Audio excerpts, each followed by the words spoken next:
What just happened? I don't know, man. Those are the moments right there that make you feel the most alive. Look at that frickin' brute. That's a 4-year-old buck. I just shot the biggest buck I ever had in Michigan. Michigan, it's Michigan gone wild here in Michigan, where the back roads run for miles and miles with the will of a man and the heart of a child on Michigan gone wild. Michigan gone wild. Michigan gone wild. All right, so we're start us off here. You're back with the Michigan Gone Wild podcast. I got Jake in the house with me. We have a guest with us. I just want to go through a few things first to get us started. We did episode 4 this past week of our deer camp series. We have our finale coming up. That's going to be number 5. So make sure you guys check in, subscribe, like, make any comments. Every Friday we are going to do a Q&A. We got one more coming up right after the finale. Be tomorrow. Yep. Well, it'll be coming up this week after you guys hear this one. So just to throw a couple names out there that give us this a lot of support with this group, with our family. I want to do a shout out to Elkhorn Grill and Tavern. They've been a supporter ever since we started, so I want to do a shout out to them. We also want to do a shout out to Untamed Archery out of Marion, Michigan. Brian over there is a very good, down-to-earth kind of guy, and if you have any bow, archery, any kind of needs, he's the guy to go to. He's got Facebook, Twitter, TikTok, Snapchat, everything you could think of, so make sure you go over there, hit his like button. At the same time, make sure you come over to the Michigan Gone Wild page, shoot us a message. You can like every photo, like every video. It just helps us out. So make sure you subscribe to the YouTube channel. Maybe we should have Elvin put a we'll have a link in the bottom of the screen. Yep, there's going to be a link at the bottom. Usually there is right to our page if you come across this. This is your first time listening to us. We just started the podcast back up. Jake and I are just starting out, just getting fresh with it, getting used to it. We're just down-to-earth 2 guys and trying to just talk to the normal person every day, every week, and bring you guys something new, something different. But, yeah, we got another a new supporter of the group. Just down the road from the Elkhorn, we got Two Wheel Tavern. It's 2 close buddies of ours with the family, grew up with them. Those 2 are down-to-earth guys. They love to have a good time.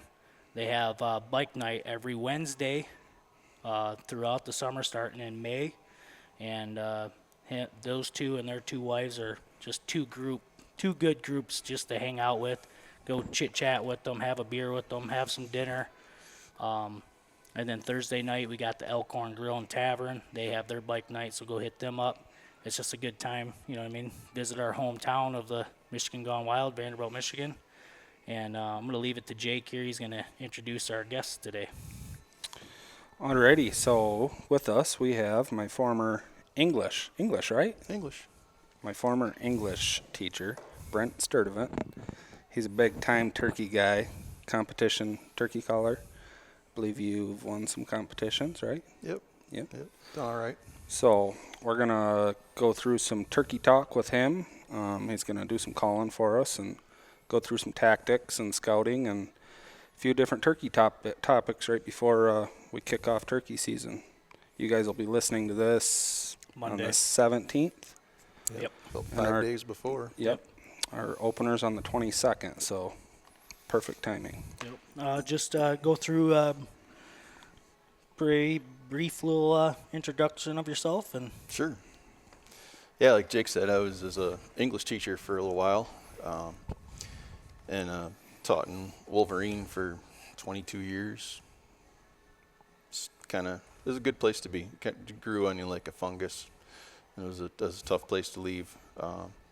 but taught English and outdoor ed. Do we have outdoor ed when you were there? We did, but I never got into it. You weren't one of the chosen few? No. Man, sorry. That would have been fun. We'd had a good time. Yeah. But, I'd have had to teach you something. Maybe. I'm always willing to learn. So yeah, I started turkey hunting in high school. I bought a one-sided cedar Lynch box call from Bass Pro Shops when I was a junior. A buddy of mine on the baseball team was like, "Hey, we got to go turkey hunting." Like, have you ever been? No. Have you? No, but we got turkeys up at our cabin up by Curran. It was kind of like classic turkey country at the time. And so we got a Denny Gulvis 3-hour-long how to hunt turkeys video, studied the stuffing out of it. Neither one of our dads turkey hunted. He bought a couple mouth calls, didn't even know what they were, which way they went in your face.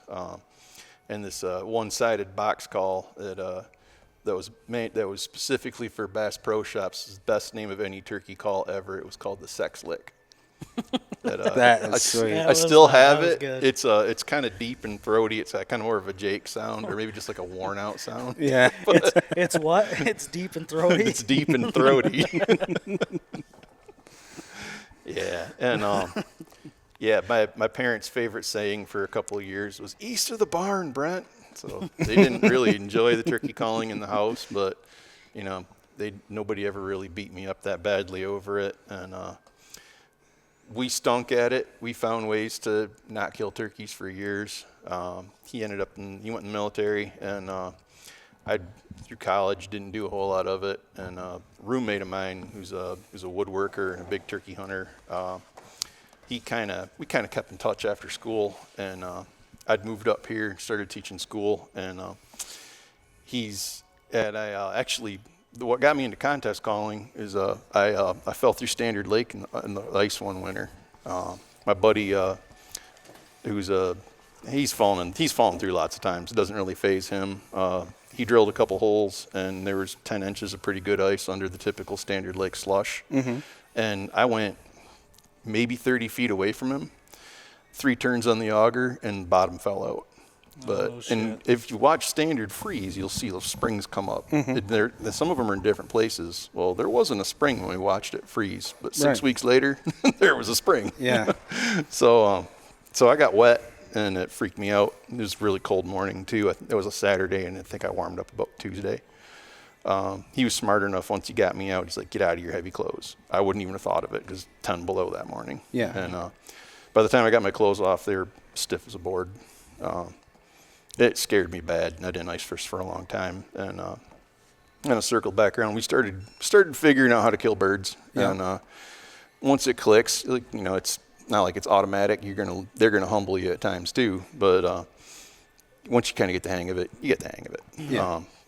And we. Well, I don't know about that because I still haven't got the hang of it. My kid's a little bit better than I am right now. It's all right. And he's what, like 8? Yeah. He's 8. And the calling's cool and all, but good woodsmanship kills a lot more turkeys than turkey calling most of the time. It's a great tool to have, and you're going to use it. Mm-hmm. You don't have to be even a really decent caller to kill turkeys. Right. Is it more fun when you can carry on a loud X-rated conversation? Absolutely. Mm-hmm. Yeah, you can take the excitement level way up with it. Anyway, circle back around. I'm like wandering here on you, but my buddy from college, he's like, "Hey, you should come to this turkey calling contest. I tried one last year. It was really fun. You'd like it. You always sounded okay." I'm like, okay, whatever. So over in Baldwin, there's the Michigan Wild Turkey Hunters Association. They split off from the NWTF, I forget how many years ago. They squabbled over how funds were being spent. Mm-hmm. And the Michigan Wild Turkey Hunters wanted to pump all their money into habitat and winter feeding in really northern Michigan more than anything else.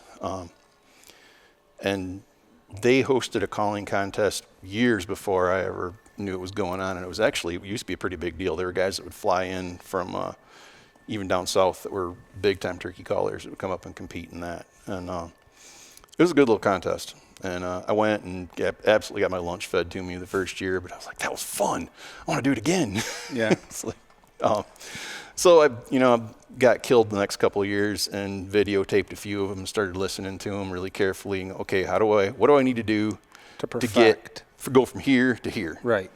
And it's one of those things that just, if I'm going to do it, I'm going to try to do it the best that I can. And I got to the point, there was a stretch there where I was winning Michigan really consistently, and it was like and it got boring because it's like I'm not chasing somebody else. So you had to kind of like push yourself to chase yourself. Right. And winning Michigan's it's not that big a deal. It's a really small pond. Right. And compared to the states that are rich in turkey calling tradition. Yeah, but you still got to put into perspective, if you're winning Michigan, you're still in the top tier of calling turkeys, Yeah. Yeah. compared to like us, And again, you don't have to sound super great to kill them. I would think as much of anything is rhythm and cadence is more important than the actual sound, the tones, and the intonation's cool, especially if you're on stage and it's and you're looking for points. But your ability to pick up that same rhythm and cadence that a hen has, you listen to 10 hens, you're going to hear 10 different turkey sounds. Right. But the pauses between the yelps or the pattern of the cutting is going to be very, very similar. It seems to me, and maybe I'm wrong, I don't know. It seems to me like when you hear a hen yelping in the woods, it sounds a lot rougher than any turkey call you ever listen to. Yeah. Some of them are. Like sometimes they don't usually seem to be in good rhythm. They're kind of all over the place when they're talking. Yep. Especially if they're competing vocally with another hen. Yeah. Then they can stumble all over it. Yep.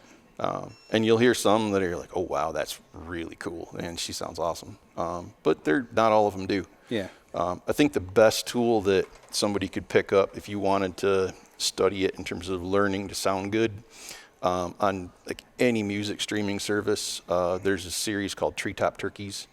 Probably one of the best judges that's ever sat behind a curtain at a calling contest is Brad Taylor.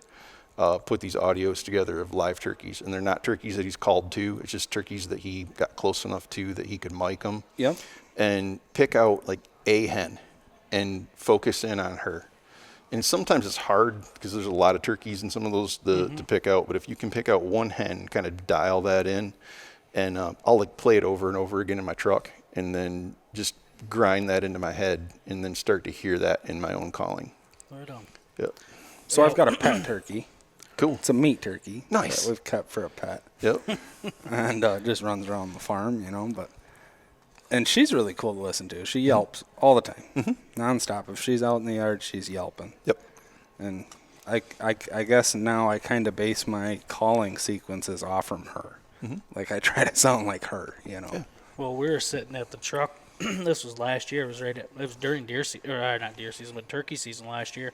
We're sitting next to the truck where I think somebody else was. No, it was before somebody just got there. We're talking next to this truck, and the pet turkeys right there, both of them, and they're chipping around. And Jake comes around the corner, stops there for a minute. He's like, turns around. That wasn't my turkey. Another turkey came right around the vehicles while we were talking, come right up next to us. Yeah. Forgot who pulled in. Might have been Tommy or something. Happened a few times last Yeah. year. Usually Jake, so Yeah. more, No, that's what that more one was. It was most a Jake. generally, the Yeah. Jakes come Yep. peeking in there all the time. Who's this over here? Yeah. But yeah, I guess run us through like say what's your how do you start your turkey season? Like I guess let's start with scouting. Yeah.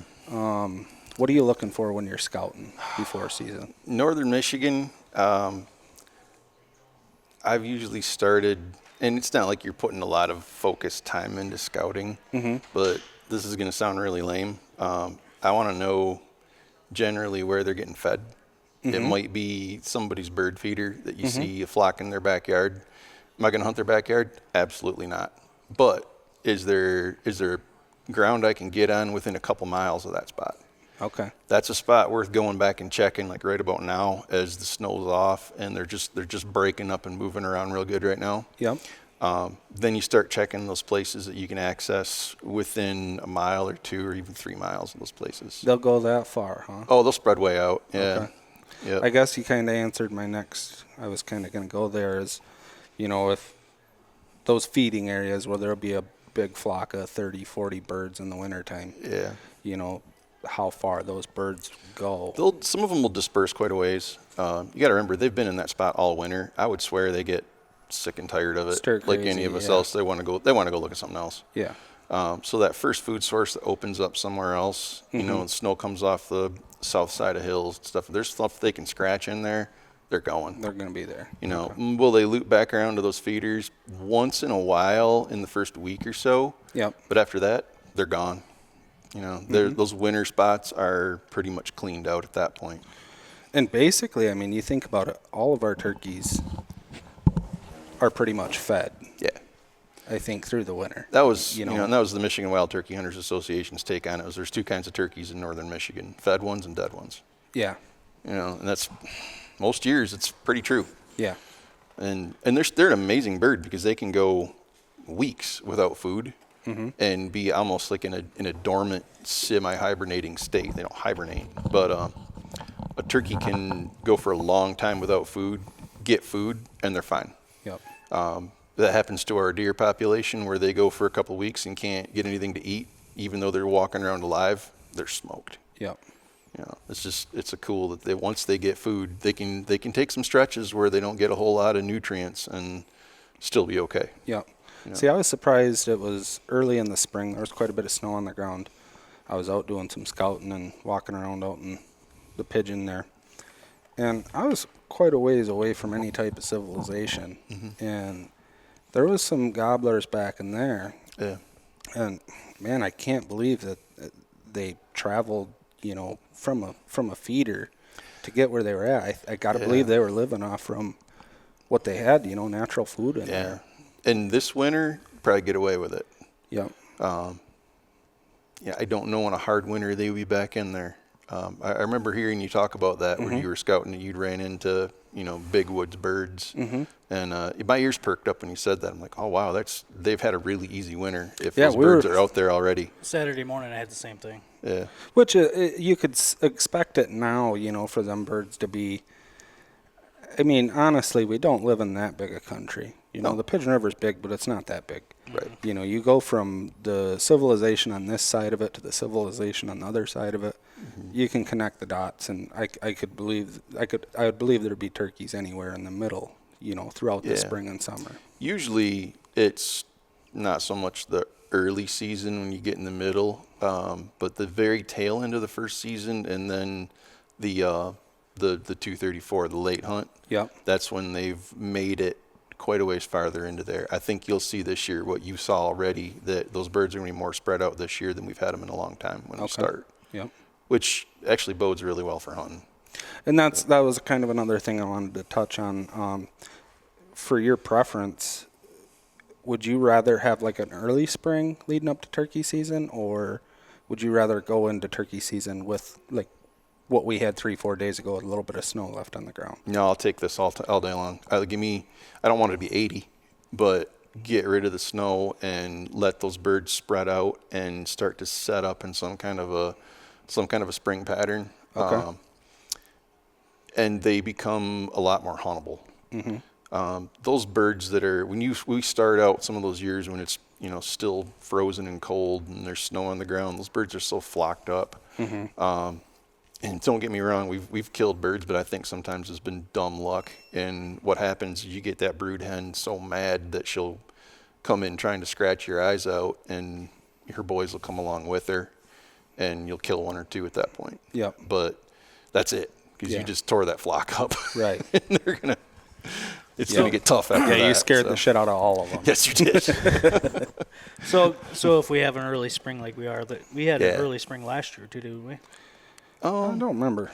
Would you Not as early. Would you having a early spring like this? Would you go to the big woods to scout? You think? Oh yeah. Okay. Yeah, and I mean, I wouldn't spend all my time there, Right. but I would definitely, you know, with COVID, all of a sudden the number of turkey hunters just exponentially skyrocketed. There are places where we used to never see another hunter, never cut another truck track, that are just loaded with people now. So I'm glad they're more spread out this year. Okay. Yeah. Yeah. I got one for you. Have you ever found that one turkey and just chased that one turkey? Yes. Have you? Yeah. Yeah, we've had a couple named birds over the years that and it was one that my favorite one. In fact, my daughter still talks about this bird that she thinks we're still going to get him. I've got bad news for her. I don't think he was there last year. I think he's gone now. But we had a couple of years where we chased one that had just the most gravelly old gobble I've ever heard. And we came so close to killing that bugger, but we never got it done. No. It doesn't matter how good a caller you are. If they've got that, here I am. I know you can see me. You're going to come to me. Then going on, you're not going to win. And the problem is I'm usually hunting with kids, and they're usually pretty young. Mm-hmm. So I've got some kids that first satellite bird that swings by quietly, he's getting his beak shot off, and I'm cool with it. It's fine. Yeah. That's what my boy did last year. That's awesome. There's nothing nice wrong top with it. behind it. You know what? I've never ran into Jake meat I didn't like, so it's no big deal. We tell the kids that too. If he wants to gobble and strut and act like a turkey, well, he's good enough for your tag at that point. He was too. Yeah. He was. If he's gonna act like a turkey, treat him like one. Do you think it was because it was an old turkey is the reason you didn't get him? You think? I think if we weren't with the kids, we probably could have killed him. We had a couple times where, I'm kind of a turd this way. I hate blinds. Yeah. And I'm going to sit in a tree stand or a blind all fall. Yeah. I'm not doing that during turkey season. Yeah, I don't blame you. What I get sitting on the table right here, a sleeve of mouth calls, 2 pots, 4 strikers. There's no vest. That's what I carry. I got a crow call and an owl hooter, and the owl hooter stays in the truck after the first stop in the morning. Okay. That's it.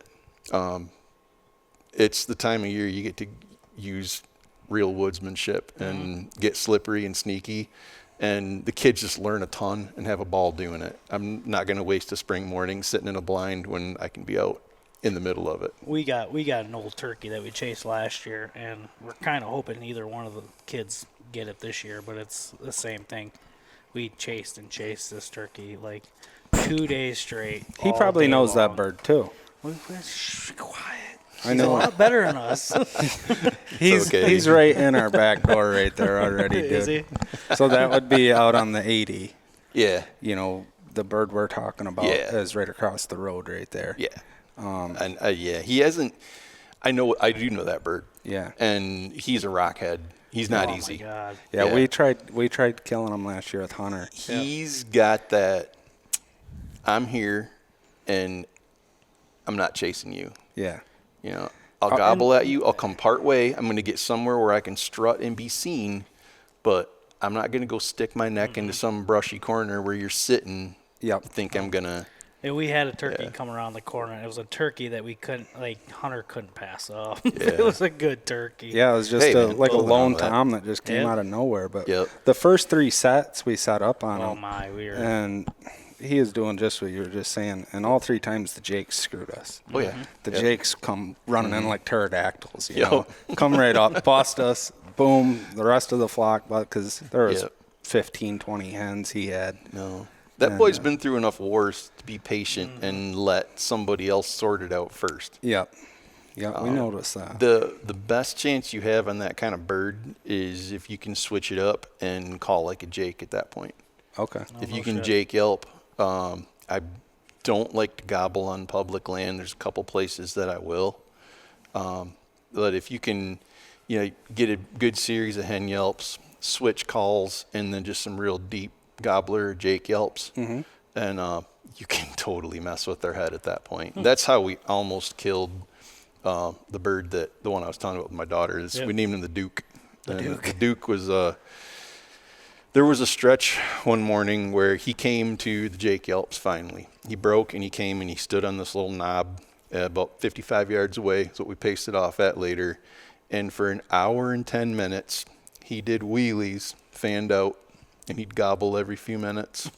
Like, I'm right here. Come on out. Mm-hmm. He would not break. And naturally, that's what a turkey's supposed to do. That's right. Yeah, we're trying to reverse the process, which makes it fun. Yeah. And what I did that morning is I went belly down, and I crawled for probably 75, 80 yards, just hen calling the whole way, going the other way, thinking I'm gonna move this bird because it'll kill a lot of birds. When you're the caller falling away from your hunters, that's like my favorite tactic. Okay. We can stack them up doing that. Yeah. And I did, and we carried on quite a conversation, but he would not budge off that knob. Finally, he'd had enough of it, and he just, decided I'm going somewhere else. So my next, I don't like it. So my next question, if I know like the kids, like my son, we 12 yards, 10 yards. Yeah. He uses a 410 though. We got a 20 gauge in the group now. But what's the furthest you would shoot? We capped the kids at 30, but we've everybody's shooting 20 gauges. Now that and it's kind of nasty because we'll let the young ones practice with like a low brass trap load, and then throw a turkey shell in when they go hunting. But they're so jacked up they don't even notice. Yeah. It's like they shoot and you pick them up off the ground like, did I get it? We were very impressed by the 410 last year. Tell you Very what, impressed at 10. Well, he was at 10 yards. Those new 410s with the heavy shot in them, that's a nasty round. Yeah, with the right choke tube, they're deadly. It was like 13 yards, I think, but it frickin' dumped him. It dumped him. I mean, rolled him right over, done. Cool. He was stoked, and he's a deer hunter, and he'll small game. He'll do anything you want to do. Now from here on, for all 365 days, it's turkey this, turkey that. He is. So I had to order. My wife. A turkey call for him. My wife says it's more of a sickness than a hobby. So. Yeah.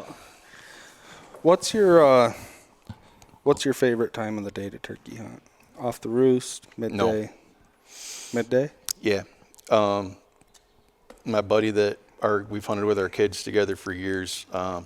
He gets off at work at 4. When I was teaching school, I didn't stick around any longer than I needed to that time of year. Yeah. There's other times of year you can get caught up, and then you can always go in and do stuff later on. So by about 4:15, we were throwing our camo on. From that time until the end of legal shooting time, we probably killed 75% of our birds. Really? Yep. Really? Just because that's when you had the majority of your time? We hunt mornings too. Yep. But if you want to kill birds later in the day, and man, right up to, as long as the state's going to let you hunt late. When I started, I think it's either 3 or 4 o'clock in the afternoon, they shut us off. Really? Oh, yeah. I didn't know that. Oh, yeah. There used to be a time. Oh, there's really? still states Here? that do that. Really? Yeah, Yep. There's states in the South that- Ohio's done at noon. Yep. Some are noon, some are 1 o'clock, some are 4 I o'clock. did not know that. Yep. Ohio's noon, I do believe. Because I called Steve, and there is a fall turkey in Ohio. And I called Steve. I'm like, hey. He's like, well, I don't think you got a turkey call or a turkey license. I was like, okay. Double beard turkey come right down. It was beautiful turkey. And I was just going to smoke it with my bow. And he's like, and then Chad in the group message, like, oh, you can't shoot it after noon or something like that. I'm like, Yeah. so can I or can't I? Because if this turkey comes back tomorrow morning, I got it on film and everything. It's a beautiful turkey. I mean, same size as Hunter's, just 2 beards. Yeah. It was insane. But That's yeah. cool. No, Yeah, when I started, Michigan used to be we like used that? to be like that in the late 80s. Really? I think it was probably mid-90s is when it changed. Don't Oh, quote shit. me on that, but it seems like it was somewhere in the 90s where they started letting us hunt all day. Now, have you used a gun all your turkey season? Or Pretty did you much. try anything new? I've hunted with my bow a little bit, but this is the dumb thing. It's been a couple of years since I even bought a license in Michigan. Oh, really? Yeah, and if I buy one, it's usually in case I need to clean up a mess or we ended up with one too many birds or something. But if a kid flock shot, which we don't let them, but Right. if they did, then we can at least cover our tails at that point legally. I get a kick out of hunting them. To me, once the trigger's pulled, it's the fun ends at that point. Right. I mean, it's cool. I love getting pictures with the kids and big old Tom draped over a log and all fanned out. I love those, but if I could breathe life back into him and hunt him again, I would in a heartbeat. Yeah. And I'm not opposed to killing a turkey. I've no problem with it at all. I would get more excited. I get more excited about other people shooting them than I do. Do you have a preferred beginner call?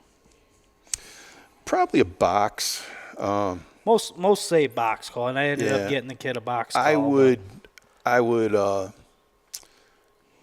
If it were me and I was starting out, I would probably look at pot call first. Okay. The box is going to make one series of yelps. It's going to sound the same. You get a decent pot call, and so you get 3 different strikers and 3 different woods. You have 3 different calls at that point. Okay. Yep. Okay. Like I grabbed these 4 strikers that are sitting here on purpose because they all sound vastly different on I was both of these looking at calls. Yep. Yeah, this is a diamond wood. That's a single piece Purple Heart. This is some kind of weird African or South American rosewood. Can we see that on the camera? It looks like it. Yeah, I think so. Yeah, that little rascal. And I would rather buy one good call and then buy like 1 piece turned custom strikers than buy another call. Okay. Yeah. So this is a custom one. This is a custom 1 piece. This one came with a call, and then this one came with a call too. And that's a 2 piece. And I have no idea what that wood is, but it's interesting. I heard on a podcast this week. Have you ever heated the ends up before using it? Not these. I have with a couple of them. Typically, what I'll use is there's a special chalk that you can. I'll just barely wet the tip of it, and then it's an oilless chalk. Okay. That and it's sold as a box call chalk, and the one side is solid, and the back has a different color and just like a little round indentation in it, and it's for striker tips, No shit. and they don't skip at all. Then. Okay. Yep. Right. And I always have a little piece of sandpaper with me that if if one gets wet or the kid touched it or something, you can take that sandpaper, just turn it in your hand and dust it clean again at that point. Now, I like your little cover there. We've been looking for a good one. Yeah, that one's magnetic too. Then that's plenty of mouth calls to carry with you at one time. I ended up getting one. I ordered one for the kid, and it's meant for youth, and it has the little steel piece inside to help him hold it up. Yeah. Like a dome. Yep. Yep. Yep. And he's starting to get a little bit of a better sound out of that one than trying to Cool. just cut one for him. Yeah. So it was worth the money and worth the weight and stuff. But he's all turkey. So let's go over. You got 6 mouth calls in that sleeve right there. Yeah. Why do you carry 6 mouth calls? I'll carry. I use 2 styles. I use there's a third that I've used a little bit. I use a combo cut, which is it's gonna be kind of hard to see, but essentially it's a split V, and that when you put the cuts in that made that a split V, if you were to grab a hold of this and just yank it out really fast, it'll turn into a bat wing at that point. There'll just be one spot sticking up, and that's just broken out. They break out perfectly clean. Okay. Those combos, as you move your tongue back and forth, you can get very raspy or very clean sounds out of them. They're my favorite because they're versatile. I don't know what happened in the years calling. I used to love split Vs, and all I can get is rasp out of them anymore. Okay. And I've talked to other contest callers, and they've had the same thing happen. And there's even one guy, he can't even use combos anymore. All he uses is ghost cuts. Okay. Yep. I'll grab a ghost that we can see a little better. The blue one you can. This is a ghost where they tear the middle out of a split V. And essentially I'm going to carry ghosts and combos. Okay. Now what's the ghost? The ghost, you can do just about anything on. They don't necessarily cut super hard. You don't get the really strong pops and the cuts that you would with a combo or batwing or split V. But you can they're super versatile. There's not any, you can do little wits and whines and whistles with it. I love kikiing, that wee sound that little turkeys make. Even juvenile hens, I mean, and jakes will make keys. It's a sound that's really underutilized in the spring, especially when turkeys are amped up. If they're calling really hard, a lot of times I can get a brood hen super mad when I'll do like a series of keys or whistles and then break back into the yelps. So then she's convinced that it's a little snot-nosed punk hen that needs to have her eyes scratched out. And you got a chick fight at that point. So, yeah. Well, cool. And let's get away from the mouth calls for a minute. Yeah. As far as pot calls go, like you were mentioning red slate, your regular slate, glass, copper. Yep. Where do you getting the differences out of all those materials? Oh, man. I should have brought a couple more. I've got a copper, actually, that a buddy of mine that got me into contest calling built. That is, on a windy day, there's nothing quite like it. And it's not like it's terribly loud, but the sound just cuts through the wind. And you can drop deeper into the call, and it makes just the most guttural jake and gobbler yelps with it, too. It's a really versatile call. And I haven't hunted with a lot. I don't know why. It's a fun call to use. If I'm hunting, I definitely have a slate with me. I usually have a glass, and sometimes I'll run a ceramic. Okay. Ceramic's super hard. You're never going to really prep the surface like you would a slate. You're going to take a Scotch-Brite pad and run. A lot of guys will go back and forth. Don't do that. Go one direction only. Don't go back and forth. Just go on a ceramic? On a slate, like with a Scotch-Brite pad. Oh, okay. Because what happens when you go back and forth, you take that slate dust and you run it right into the grooves that you're cleaning. Filling it right back. You're filling it right back in, yeah. And then it just ends up in your striker tips anyway. But yeah, easy glass or crystal. Aluminum can be really, really good. Aluminum is super fussy on a damp morning. Okay. You can have an aluminum call that sounds wonderful, and a little bit of dew, or just a change in temperature, and it's now a silent call. Yeah. It's just, they just get stupid that way. What would you say is the most tolerant to moisture? Yeah, I really like slates. Slates? I really like slates, yeah. Or the ceramic, you can dry off, because that ceramic's so hard you can't surface it with anything. Yep. But the slate strikers stick to slate a lot better. It's just a much truer, bitier surface than even a glass call that's cut well can get slippery on you in the morning. And I look at pot calls. I'm not saying there isn't a call at our local sporting goods store in Gaylord that I would buy, but if I were to go through them, I would probably be pretty disappointed in most of what's there. Spend a few bucks more. If you look, you just hit Facebook and there's 50 different smaller custom and semi-custom call makers. They're all turning their pots out of different woods, and there's sound files all over the place for those things. And I mean, $60 will get you into a really nice call, where 50 will get you a crap call from that other store. Yeah. And think of it like a musical instrument. You probably wouldn't go buy a plastic guitar. Right. Yeah. Same thing. It's get what you pay for. Exactly. Yep. You really do. And then go buy good strikers, and you have a number of different calls. Well, let's hear something. Okay. Let's play a tune. What do you want to hear? I don't care. I don't either. Let's give them a scenario.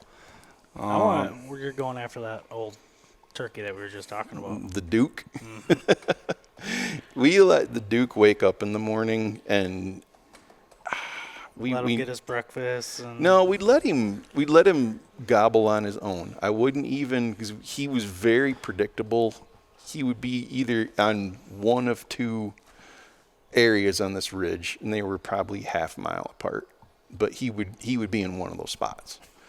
And then we would make our move at that point, but I'm not making a hen sound until I'm pretty confident that I'm within, if there's no leaves on, Sometimes 150 yards is pushing it. Could be really pushing it. And the thing I like about that I try to do with turkey hunting is I don't want to try to call him into an open spot. I want to sit somewhere where there's a little bit of more brush or a little thicker stuff and make them kind of hunt me. If you can have some kind of visual barrier in an area where they're still comfortable going to that area, So you're trying to get visual then the night before, then maybe? they're gonna move at that point to hunt you.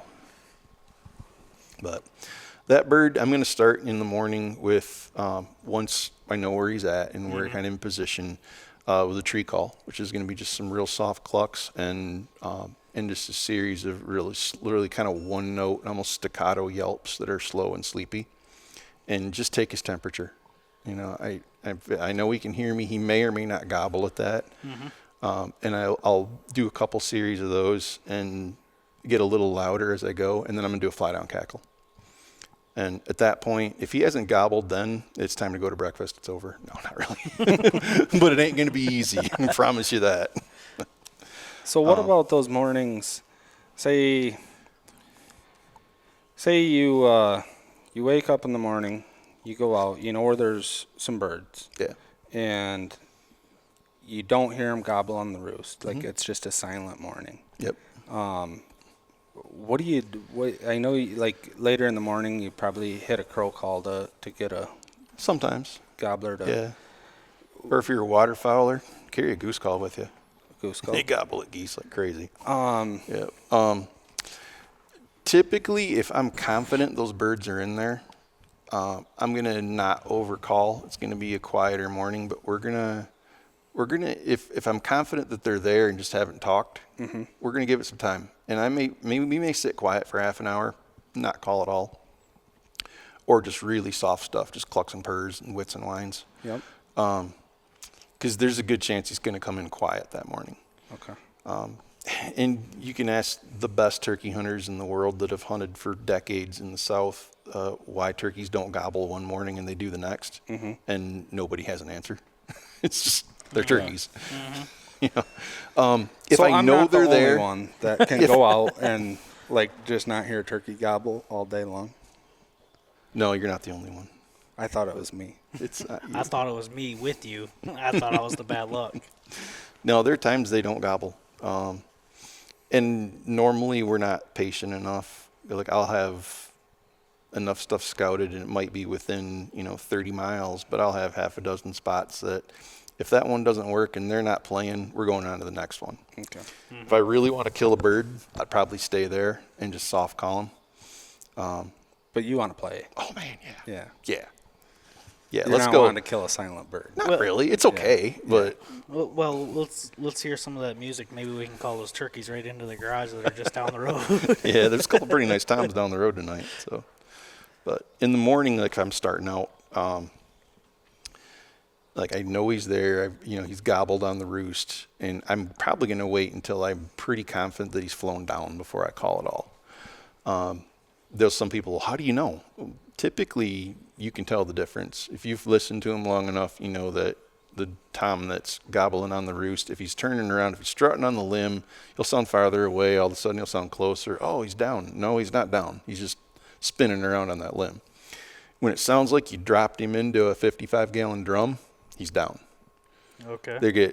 It's almost every time when they hit the ground, that first gobble is so muffled compared to what you've been hearing, even if he's pointed at you.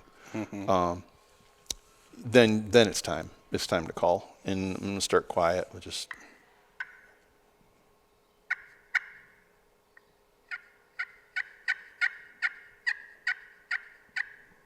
Called something then.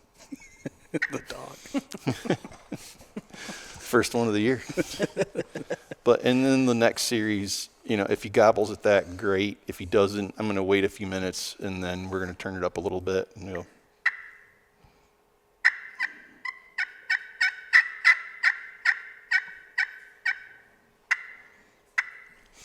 And typically by then, if he's in there and he's actively gobbling, he's gobbling at me now. At that point, if you know, if he hasn't already started to cut the distance, we're gonna do fly down cackle, and then he knows that I'm on the ground too, and that cackle's gonna be.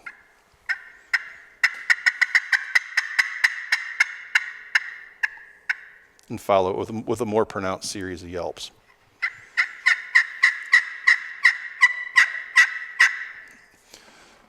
At that point, he's usually ripping pretty good, especially if he's not with hens. Okay. But you're going to know pretty quick if he's with hens. And at that point, it turns into a yelling contest between you and the dominant hen that he's with. If there's a handful of hens, there's going to be one that's going to be the loudest. And when she gets lippy, the best thing you can do to make her mad is cut her off mid-series. If she's yelping strong, call right Stand back right over on top her. of her. Yeah. Yep. Oh, shit. Will it work every time? No. A lot of times they're going to turn and go the other way because they don't want to share. Yeah. But if you can make her mad enough, and sometimes you can if you keep cutting her off, you got an exciting hunt that's about to unfold. It could take an hour, and she may kind of zigzag back and forth, but you can tell just by the way she's calling that she's about tripping over herself calling, and she is angry. And if you keep lipping right back at her and cutting her off, she's going to come. And when she comes, by that time, the tom or toms or whole group or whatever it's trailing behind her are so excited. You're going to hear like more turkey talk than you probably heard at one time in the woods. That's It's how so that exciting. bird was last Yeah. year when I set the decoys up. Was it? Instantly, the second I started calling, she just jumped right on my throat. Yep. And it was just nonstop. Like it was only a matter of 5 minutes, but once she heard me, she was pissed and she was coming to Yeah, if whoop somebody's if you ass. make her mad, like mad enough to come, and I would swear there are some hens that are lovers and some are fighters. Fighter hens get their boys killed. Is what happens. Yeah, she did. hens that want to brawl are going to get somebody shot in the face. She came around the corner, like you could almost just sense it. You know, you could sense the way she came around the corner, just ready to kick ass. Yeah, And she you comes over, you she can sees the tell decoy, listening to she's 'em. like, She takes off, but the Tom, he was already committed at that time. He wanted a piece of the Jake. And Yeah, you can tell when you listening to them. Then you'll hear them get more amped up, and it's like people. You know, when they're about to, something's going to go down. It's going to be ugly. yeah, You can tell that her temper is just she's red hot. yeah. Yep. So what about like when's a good time for a mouth call, pot call? I mean, what makes you decide whether you're going to use a mouth call or a pot call? I usually start with a mouth call just because it's just kind of natural. Okay. If they're not responding to it, I'll switch to the pots, and then I'll start switching strikers Okay. just for a different sound. There are times that either both, it'll all work, none of it'll work. But sometimes you stumble on one where you'll have a day when the mouth calls or a group of turkeys that the mouth calls are just not doing it. You switch to a pot call, and the thing just explodes. So It's just like no rhyme or reason. Just I don't know why. Yeah, there are times that whatever sound with a friction call as opposed to an air-driven one is just lights out. No kidding. I think sometimes there are calls, especially later in the season, that they've heard that if you can throw something different at them, it makes a huge difference. Something they haven't heard. Yeah, the guy that Pat Schultz up at Schultz's in Yeah. Wolverine, he loves tube calls, the ones that you put up to your mouth, little wooden tubes with like one reed on them. So I've seen And those, and I've never sound, heard it. they tickle my lips, something terrible. I can't hardly do it. Our grandpa uses one. Yeah, but hardly anybody uses those calls. Yeah. But Pat can execute turkeys with that thing because nobody else They is don't know using what them. it is. Oh, right. Yeah. And they do sound, a good tube call, it sounds freakishly real. Really? Yeah. Huh. There's a lot of turkey in a good Yeah, tube I don't call. think I've ever heard a tube call used. Do you? So this year for a locating, so you know that I love to rip on an elk bugle. Yeah. You think you get a turkey to? You can yell at a turkey and get them to gobble this time of year. So walking Heck around yeah, with you a could bugle. with a bugle tube wouldn't it be a dumb idea? No, it'd be fun. They'll bugle at it. Yeah. My favorite, and I don't use it in the morning, but if I'm trying to put one to bed, my coyote howler. Yeah. Yeah. If you can, a couple good barks, and they'll shot gobble at that. Yeah. I mean, really consistently. which is crazy because You would think they coyotes want wouldn't. to eat turkeys. Yeah. And the turkeys are a Oh, dead here we giveaway. are, right here. It's they're We're just over they here. do it because they're freaked out. Right. Yeah. Right. Same thing with an owl. You know, an owl is a mortal enemy of a turkey. They'll take their head off at night. Yeah. So you know, like gobbling an owl hooter in some ways doesn't make a lot of sense, but they do it anyway. Yeah. They can't help it. And the thing about owl hooters is most guys don't use them right. They get that whole, I should have brought mine, sorry. The whole, who cooks for you owl. Just do like the regular call, like the barred owl. If you can get a good reeded owl hooter and get back pressure on it and you can laugh and scream on it, that's when you light them up pretty good with it. So the best thing I found is just like with my mouth. Yeah. Just- A lot of guys can. I'm terrible at it. Yeah, I'm terrible at it. I'm too, too but self-conscious It is what it makes comes down makes to. turkeys gobble. That's all that matters. So we go the first morning, and he's crow calling or owl calling. Well, the second morning, we come out here. His stepdad Brad called us and said he had a couple turkeys back here, so we come flying back in here. And morning time, my boy gets out with Jake. Jake goes up, and we could tell there ain't no turkeys really. I don't know what the situation was. We're It's not a- turkey hunters. That's what the situation That too. But anyways, we didn't think the turkeys were in the area. Yeah. And because we can hear there's crows in the background. Nothing's going on. Yeah, whether they were here or not, we don't know. But they weren't talking. No. So Jake took the opportunity. My kid's like looking up to him like, this is awesome. You know what I mean? Yeah. And Jake gets all ready and he's all pumped up. And my boy's just looking It's all up for at show. him. Yeah, he's looking up at him and he's just watching Jake and Jake just starts screaming. And my kid's just eyes are wide open. It's like, what is he doing? What is he doing? Wasn't 2 seconds later, a turkey goes off. You the man. Well, I couldn't crow call because there's like 50 crows back Yeah, there. that's no good. Yeah, they've heard the crows at that point. They're Yeah. going to shot gobble at that. Yeah, and it was too late. It's that something's got to startle them. Yeah, Yeah.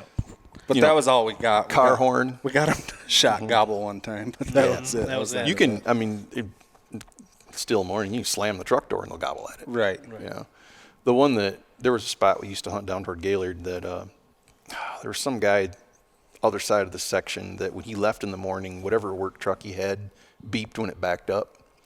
And it's getting light out, and whenever that truck started beeping, the whole woods just lit up. Lit up. It's like there's no reason to do anything that might tip them off that we're here. We'll just wait till that guy leaves. Yeah. And then we'll know where the turkeys are at. Yeah. So. Yeah, you hear the guys with oil drums and stuff in their backyard, and they walk out and they smack an oil drum or a trash can lid or whatever. But, Yep. yeah. Now you a decoy guy? No. No. I have them. I've used them in the past. I'm not opposed to them. They hurt me more than they help me, though. And to me, it's one more thing I got to carry around at that point. I'd rather not, you know. So if anybody wants some decoys, I got a couple of for sale cheap. So. Now, my kids think they're cool, so once in a while they'll like come out and play with them in the yard or something, scare the was- chickens with them. It was our first time with decoys last year. Yeah, it can be really fun. But again, it's like one more thing that you have to move. And sometimes you get caught with your pants down, so to speak, even just setting them up. Like if you've located a bird, and we've had a couple times where, oh man, we better get them out there fast, and you don't make it. Yeah, then it's not worth it at that point. So I feel like decoys are a good tool for somebody that can't call very good. Like I It feel can like be. it could be. But part of the problem with the decoys is once they see them, a lot of the times, I don't care how good a caller you are, they're just going to lock up. Yeah. Like, okay, I can see you. You can obviously see me, so come on over. You know, well, And that's- the gig's up at that point. I think Right. that's what helped us with Kevin's turkey last year was the turkeys could see it, and then when they were coming to us, they'd lose vision. Yep. See it. Helps a lose lot. Vision. Yep. See it. Yeah, it was lose pretty vision. thick. Yeah. That's like I said earlier. If I can get an area where it's a little bit thicker, and try to call them into that area, make them hunt me a little bit visually, Yeah. it helps. I think it helps a lot. Yeah. We could. So like that easily- situation, we knew the turkeys, they were in a great big giant hayfield. And I knew we weren't going to do anything with them in that hayfield. Yeah. So we come in all the way around the backside, and there's kind of like a real thick, overgrown valley, you know, in between us and that hayfield. and then there's kind of like a little tiny sunny spot on this hillside up above the hayfield. And that's where we ended up setting up. And we were far. I would guess we were probably, 350, 400 yards from the turkeys. Yeah. And Easily. it took a while for them to come out of the field. And I think they eventually just came out of the field on their own. Yeah. You know, but once they left the field, they closed that distance through the thicket like that. And we were in the first spot where a bird would have wanted to get into to fan out and show himself. Right. You know, I think they would have came to that spot regardless. You know, we might have, helped them, but I feel like we were in the spot that they wanted to be, you know. And that's a lot of it. You know, if you know birds are going to end up in a certain area, especially late in the afternoon, you're not going to turn them around like you might in the morning or even mid-morning. But if you can get kind of between them and even not like a roost tree, but an area where you know they're going to drift back into that area, you can steer them off and call them in at that point. They're not going to go where they don't want to go. Right. Truthfully. Yeah. You know, if they're going to go from point A to point B and you are, on the other side of the triangle, you got a pretty good chance of swinging them and killing them. But if you're behind them and they're going that way, you can make them gobble all you want. You might get a young one to turn around, but more often than not, you're just peeing into a stiff wind at that point, and you're educating birds. Right. So, Now, 9 out of 10 chances that Jake going to come in before the Tom. Not all the time. No. I think it's a crapshoot. You know, it's sometimes Jakes are freaked out and scared too, and don't want to come in. Sometimes you get a gang of Jakes that will, beat up on Toms. And those birds will, when they come in, you get the whole group, and they're scared of nothing. Right. Yeah, we've seen a lot of that last year. We were calling them velociraptors. Yeah. Because They just freaking freak out. every time. They're fun though. Yeah, they are. Yeah. Well, that's what happened with Kevin's turkey. We were, we were hoping that Tom would come in first, but that Jake came in first, and we were trying to double down too. I tried to shoot at the Tom. I totally missed. It's okay. Completely Charlie missed. cannot hit a turkey to save his life. I have not got a turkey yet. Hey, it's okay. I missed once too. Once. Once. I bet you I've missed 5 times. I don't know. It was. And I've changed up my gun. Yeah. So Lexi's first turkey, I called that bird into like 15 yards. She froze. Completely froze. Wouldn't shoot, wouldn't nothing. Yeah. And it kind of busted us, but not really. Just kind of started working away from us. And it gets to 47 yards, and she finally decides, I'm going to shoot it. Blows that thing over. I don't know if she just got one lucky pellet in the head or what, but just tumbled that thing at 47 yards. We had it dang near pecking the end of her barrel, and she just froze up. Yep. She didn't want nothing to do with it until she realized, oh, shit, it's getting away. I better shoot it. My youngest daughter had that going on. We had birds inside 40, inside 30, like 6 out of the first 7 days. She never pulled the trigger. I was tearing my hair out. And she was feeling bad. I'm like, don't, but put a deer in front of her that she can settle in on. She'll kill it all day long. But that turkey, even bobbing his head around a little bit, she's just trying to be almost too fine with it. Right. Like she doesn't recognize the difference between a shotgun and a rifle, Yeah. And my wife still blames me for the same thing. And there's the biggest one ever killed. He's the only one ever got mounted. And he was a named bird too. That was a wally. They have a brain the size of a walnut. That would have been pretty cool. You could have left that right up here on top. He's a hanging dead one. Is he? Yeah, he's a neat mount. But she you had got him mounted like hanging upside down. He's like hanging by his feet, and the fan kind of tips out, and the wings droop down. Oh shit! No kidding. Yeah, that would have been cool. We could have. Yeah, they're pretty cool. Could have hung it right there. We got a great viewer that loves all our hunting stuff. Could have brought Wally. Yeah, Cupcake. Cupcake loves our deer killing and animal killing. Yeah, she's a vegetarian. It's all right. This one, we had to. Was Lynn Hill teaching? Was she in Wolverine when you were there? I think they'd left and gone to Alaska by then. Yeah, I don't. Anyway, behind hills, north of Wolverine, they had this bird that was coming in, and they had a niece that was living with them at the time, and she's special needs, sweet little kid, but scared to death of the turkeys when they came in the yard. So they really wanted somebody to get Wally. And he wasn't easy. We had Wally dead to rights twice with my wife, and she just never pulled the trigger. And it was back when there were 2 week-long hunts before the late hunt. Okay. So I ended up in the late one, and I ended up shooting him. She's still not real happy about it. And it's been like 20 years. But in the morning I killed him, he never gobbled. It was all of a sudden you could hear him spitting and drumming, and he walked right down between myself and Justin Hill, their son. And yeah, I'd actually never touched a call that morning. Shot him in the back of the head walking away from me. No kidding. shit. Huh. Crazy. Yeah. And how, like, did you score him? Yeah. So what did he score? I don't remember the score. I know he's like a Michigan book bird. Yep. They were I've actually killed one of the bigger spurs, but they were like one was almost an inch and a quarter. It was like inch and 3/16, and then an inch and an eighth. And then it was chipped. Probably just a good 3-year-old. Yep. But he was their local legend. Yeah. So it was fun. Yeah, I'll take something. Oh, I got a pop right here. I'm good. Yeah. So 20 years later, my wife's still mad. It's okay though. Yeah, she'll get over She'll it. be all right. Eventually, maybe Yep. someday. Yep. She's mad at me twice, not to switch states, but for just a second. Opening morning of mule deer season in Wyoming. It's a group of bucks out there, and I knew we had to move to get her in close enough. And we crawled down on this creek bottom, and we popped up right where I wanted to be. And I got her lined up on a really nice muley, and I hear her go, "Oh no!" Like, what happened? She's just great big eyes, like totally scared, and she points at the end of her gun barrel, and she stuck her barrel in the clay. Oh my God. I tried to clear it, and I couldn't. And she's like, and then I put her in front of my rifle or behind my rifle, and she's just not big enough. And she just couldn't get on him with my rifle. So I ended up shooting this buck while she's crying behind me. Oh my God. Oh, Did you get that one mounted too? nope. Not getting that one mounted. That one stays in the garage. Sure didn't. He's on a plaque. Oh man. Yeah. Well, what else we want to cover? Do you want to? We can. You could try a couple mouth ones Sure. if you want. Yeah, I don't know how it'll work with the mics, but we can give it a whirl. Well, the worst thing to do, we could take it. Just take the mic Guarantee off. you sound better than us. You never know. Guess we'll find out when Yeah.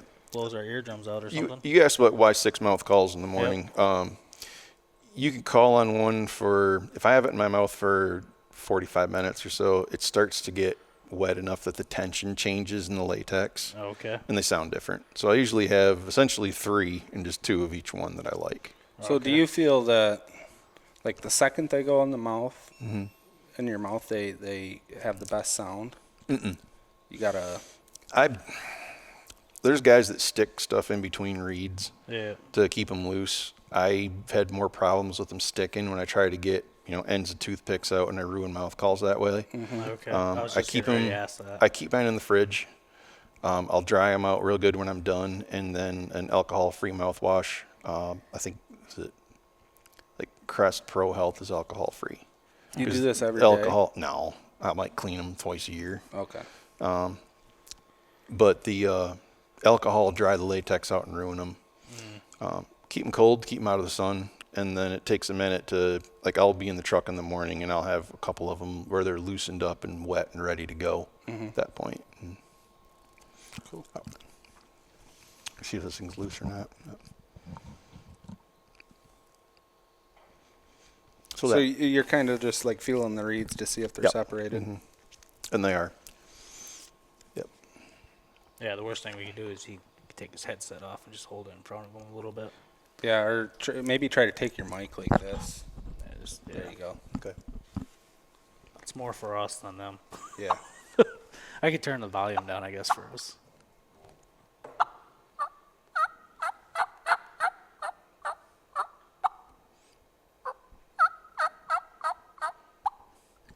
Sounds really weird in the headphones. I'll tell you that. That was just the tree call stuff early in the morning.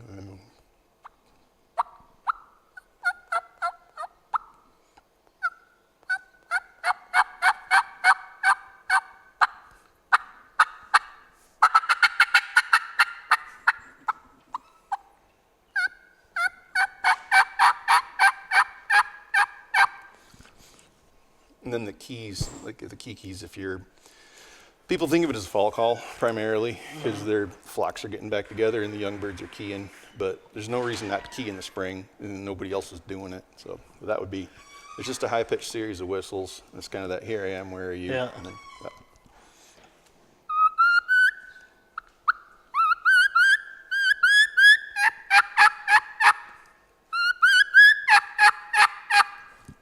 I want to see you try that. Yeah, right.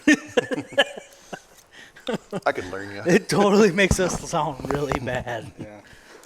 Elvin's pretty good, though. Yeah, Elvin's really good. But Elvin started really young. Yeah. Makes a difference. So A we're the lot of that same way. time, Neither yeah. of our dads ever turkey hunted, and Yeah. I don't even think we even considered it. I know the first year you wanted to get one. I was probably 17. Yeah. It was, it had been 17. We started playing around with it a little bit that one year and then got away from it. And then it was probably 5-6 years ago.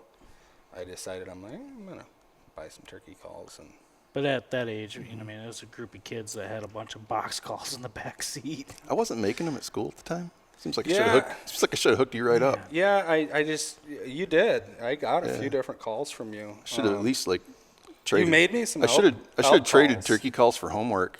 Yeah. Oh, never mind. You never did that anyway. So do you still make your own calls? Once in a while. I've got a press that you build mouth calls with, and I never got really good at it. I would rather, at this point, I should probably just sell it. There's guys that are just an artist with them, and I am not one of those guys. I've ruined a couple thousand calls building them, and built some okay ones, but nothing consistent. Okay. I would rather, if I'm going to buy a mouth call, there's 3 guys that build them. Those are the guys that I'm buying them from. I guarantee you, there's not a mouth call at a store in Gaylord I would even think about touching. I would rather, and for the same money, you can contact one of these guys and they just build awesome stuff. Well, that's what's nice about the the guy I go to build my bow and stuff, and these guys are finally gonna check him out. He's the same way. I was just touching base with him the other day about elk calls. I'm trying to, so I don't have to rely on somebody to be there at Right. all times. And he said the same thing. He's like, I could reach out to anybody. We can get, if you want to try something, just let me know, and we'll get a couple orders in and stuff. So Sure. get away from the. Because I can, and it's like, if you guys wanted me to build, I can get some heavier reeds and we can, put stuff together. I don't know how good it would be, but I could sit there and for the price of latex, we could build 50 calls and probably hit a couple of them. We're like, oh yeah, I can throw my bugle tube on that and make a heck of a racket. So Now we've already had a couple stories, but what is your favorite one? for Favorite turkeys, hunt, yeah. oh man, I don't know. You gotta set right morning time, waking up, coffee on, going. There's It's- probably a couple we probably a couple of my favorites where. Okay, I'll go with it. There is a morning hunt. Does the turkey have a name? This one does not. This one does This not. one does not. It was an area down west of Gaylord that gets pounded pretty good. They were still flocked up pretty well. It's like the second or third day of the season, and we didn't have kids with us that night. I don't know where they were at, but it was just my buddy and I, and we never get to hunt together without kids. But it was cool. We struck this bird with maybe an hour and 5 minutes left of legal shooting time, and I'm sitting behind him calling, and this hen and I are just going at it. I mean, it is an hour and 3.5 minutes of nonstop turkey, just loud. Probably, I'm going to say conservatively 400 gobbles in that hour. Oh shit. As this group just kept drifting towards us ever so slowly. He pulled the trigger with about 75 seconds left of legal shooting time. And I just fell over, spit my mouth call out, and was like, mouth call mouth. Must drink water. And it wasn't like, he didn't have tons for a beard, big spurs, and he was almost 27 pounds. So it was like, Nice. that was a big old fatty down there. Bird feeder bird, probably. Yeah.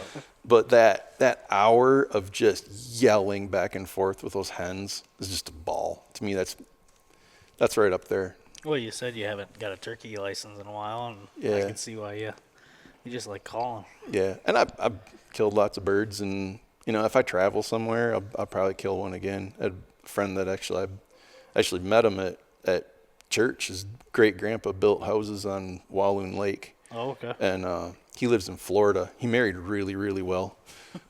His wife's family it's a big working cattle ranch. It's like 8,000 acres and change in Central Florida.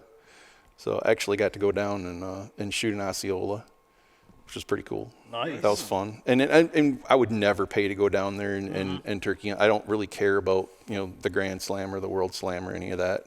But to get to go hunt someplace that unique was really cool. Yeah. And the best part about that place is when the turkey hunting slows down, you grab a rifle and go look for hogs.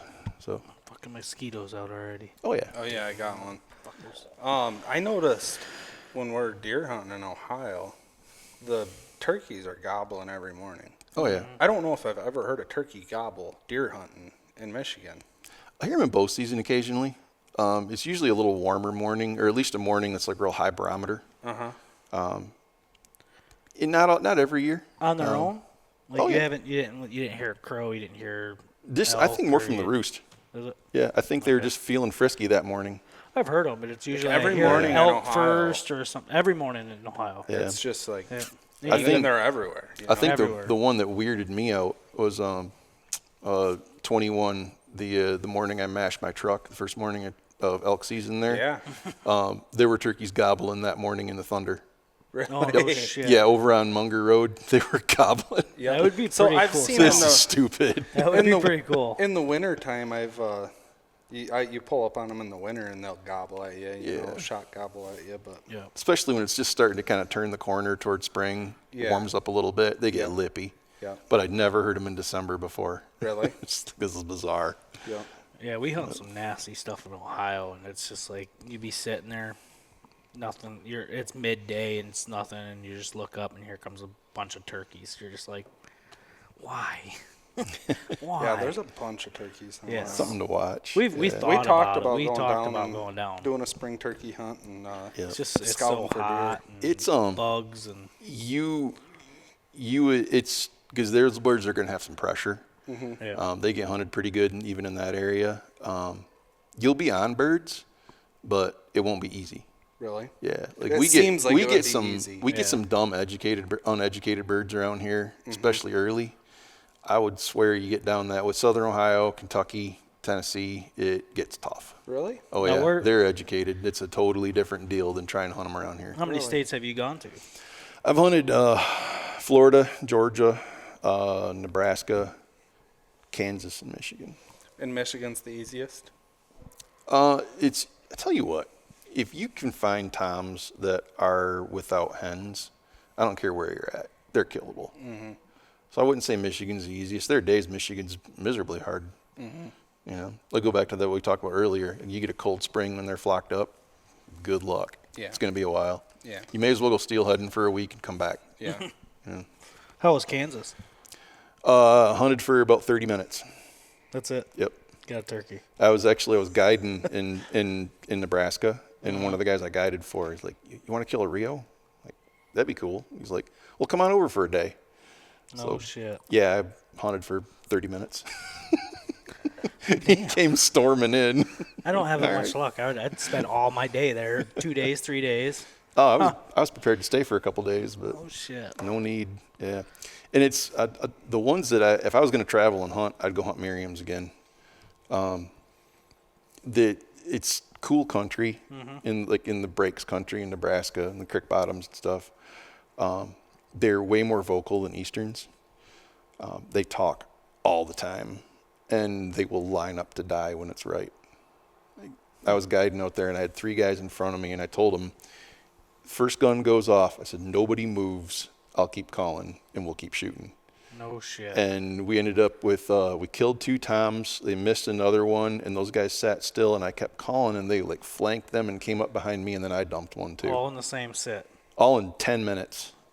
Yeah, we just assassinated them. And we had the morning had been terrible. We were getting ready to go to lunch and look up in this little group of cottonwoods, and there's a whole bunch of turkeys just loafing in the shade. Like, all right, let's get down there. We can get down this creek bottom a couple hundred yards from them. Let's see if they come. And they just came barreling into us. Man, I wish we get that lucky. Yeah. So which species would you say is the? Not hear me. How's that? Better. Which species would you say is the most vocal? The Merriams. I think the Merriams are more vocal than the Easterns. I couldn't tell you on the Rios because I killed a quiet bird and don't have that much experience with them. I don't think half an hour of experience tells you a whole lot. Yeah. Yeah, the Merriams are they talk nonstop.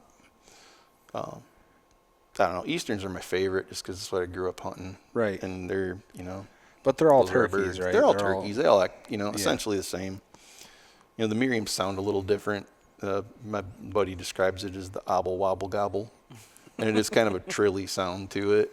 It's different. Whereas they're a little more, and like Osceolas are quiet. When they gobble, you're like, is that what I heard? Really? They just don't have the volume that our Easterns do. Huh. Yep. And they're really laid back. They don't just come charging in because they're all sexed up. Their spring lasts for many weeks. It's no big deal. They're not in a hurry. Yeah. What's your go-to gun and shell?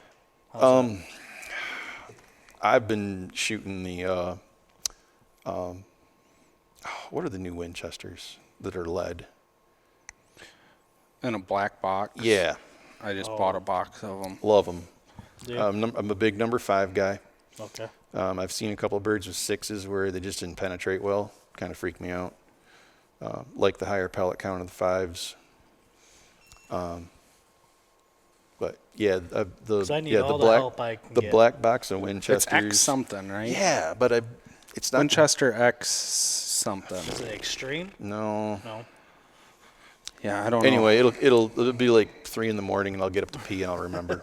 Or I'll go home and look at the box. I go to Jay's, I don't know, a couple days ago to buy 20 gauge shells. Yep. And go in there, told him I was looking for turkey loads for a 20 gauge, and walk around and look. He's like, well, you got these ones are da-da-da-da-da, Federals, da-da-da-da-da. Like 58, 68, For 55. for 5 shells. For 5 shells. Yeah. I was like, what are those Winchesters right there? He's like, oh, those are $18. I was like, are they going to kill a turkey? He's like, yeah, probably. I said, I'll take those. That's right. Yep. 10 shells in a box for like $18 versus 5 shells in a box for $60. Right. Yeah. I was like, are you kidding me? What justifies it? He's like, well, they're good shells. I'm like, I hope so. I would certainly hope so. I think I'll take your word for it. I'm never going to experience it for myself. I think that's what I have for the 410. What's that? This 5-shot, ain't it? Yeah. Yeah. Yeah, I think so. Yeah. Well, That's all I've ever used was 5 shot. Now, what's your gun? What brand of gun? What? I've had a Pump, handful single of them. shot? I got a pump Winchester that I've wanted a calling contest that I don't know. It's got like the NWTF flying turkey on the stock, so I thought that must be good. If it's got a turkey on the gun, it has to be good. It has to be a good turkey. Yeah. I'd be more interested in choke tubes than I would be the gun itself. Okay. Yeah. And I'm not that big into it. I've got a couple friends they'll talk to me all day long about constriction of whatever. But I've seen some of their patterns and I'm like, dang, that's really good. I'd rather just call them in a little closer and make sure. Right. So let's do that. I hear a lot of this about, I got to pattern my turkey gun. Mm-hmm. I don't get that at all. Like, If you've shot a turkey gun and like that turkey gun with that load the year before, nothing changed.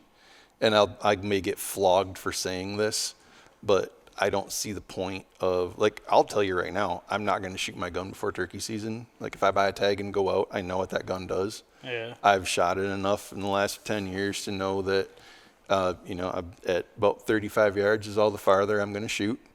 And I would rather shoot him at 10. yeah.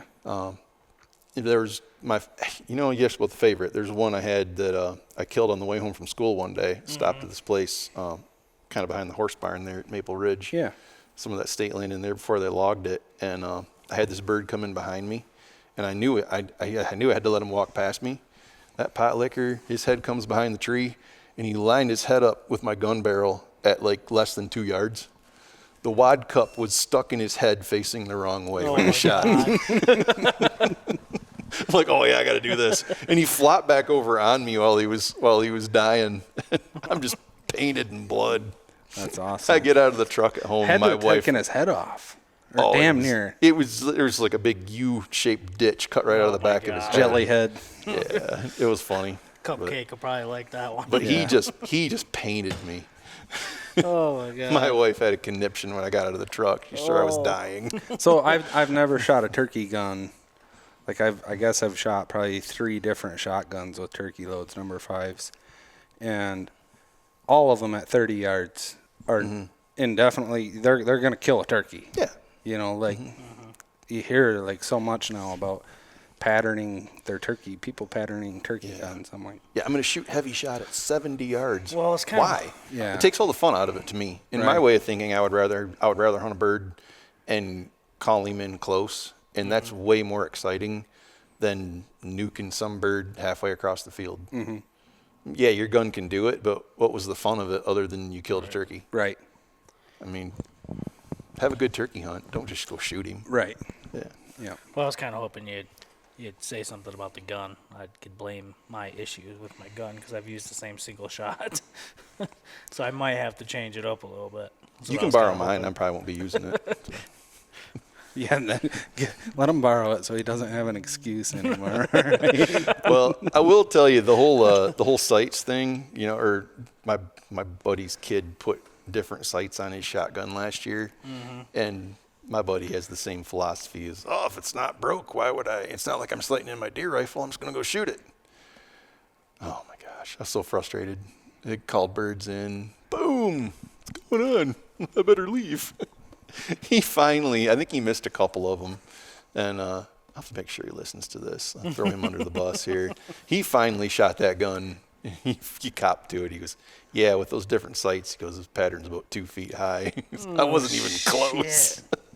Whoa. See, and what's the advantage to that, like the red dots and stuff like that? I don't know. I'm not sure. I mean, I feel like I think it comes down to being the choke, right? You know, a fiber tighter optic fit. bead on the end of your barrel lines up just right with a turkey's head. I don't know why you would want to change that. Yeah, I'm not sure. I mean, if guys enjoy playing with it, cool, whatever. Yeah, I guess it's a hobby thing, something Yeah. to do. Yeah, I've got 800 mouth calls, and they have, you know, special turkey guns and $60 boxes of shells with 5 shots in them. Yeah. So it's all good. Yeah. Yep. Is there anything we want to talk calling wise in terms of technique, or are we? Yeah, you any- kind of lead the reins on that. Okay. I don't even know where to go on that. Is there a certain technique that you would start off with? Let's start with the pots for a second. Okay. And I'll try to get them close enough to the mic that I can. I'm comfortable here. I'll try to call up here. I think you're good if you're Yeah. down there. I think it sounds. Yeah, we right. can hear you pretty Okay. good. Okay. I'll just lean forward a little bit. Yeah. With any pot, try to keep your hands off the playing surface. No matter how much you've washed your hands, we're still oily people. It's just the way it is. A dry call is a happy call at that point. And I'll run through some different strikers. If you squeeze the pot tight, it's going to change the sound. There are guys that hold it like a C. I'm usually a fingertip kind of caller where I can kind of guide the sound ports and guide the sound with my hand at that point. I'm not a good teacher with these because I'm left-handed, and guys will try to mimic what I do and got to like reverse everything to make it happen.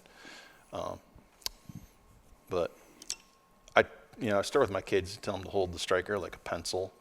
I don't. I'm more loose up in my hand and actually guiding with my middle finger, and I'll show you. It's amazing to me the difference in the sound and just the grip of the striker. But ever so slightly away from yourself, top of the call. And for yelps, I'm just going to do little ovals, and the striker's never going to come off the call.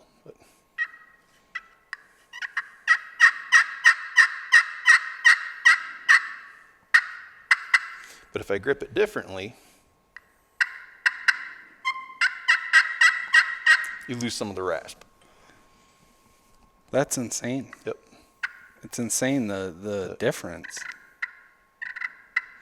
but they're easy to purr on. You can bear down on them, and you can do like soft clucks, and then you can get more aggressive and cut on them. And some of that's just practice, and it's not like you're going to draw the circles. I just pull it back towards myself at that point. But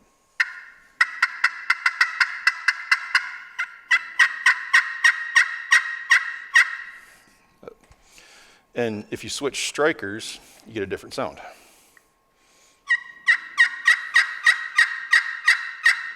Get more of that true two-note turning over with the yelp on that one without as much rasp. Yeah. Where with the diamond wood, it was like all rasp. And then this is probably my favorite.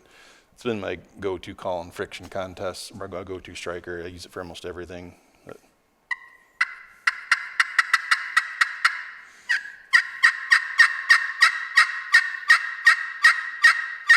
I don't know if you can hear it, but there's like a mid-range kind of a whine in that one that the other strikers don't produce out of the same call. And that mid-range whine is just like eerily turkey. So I notice like different strikers have a different pitch on the end of them. Yep. Yeah, I got a bell tip, and then the rest of them are straights. And this has got a slight bell to it. Okay. But yep. And these are just straight. Yep. Okay. That's just a straight. The bell's kind of nice, especially if you're just starting calling. It's a little more forgiving. Yep. Just there's more surface to turn over on. Yep. And I should have brought it. I got a real long skinny one that's a kiki striker, and you can draw the top of the call, you squeeze it real tight. But you can get those high pitched whistles out of a pot call as well. Really? Yep. And then the slate will sound different than that was the ceramic. But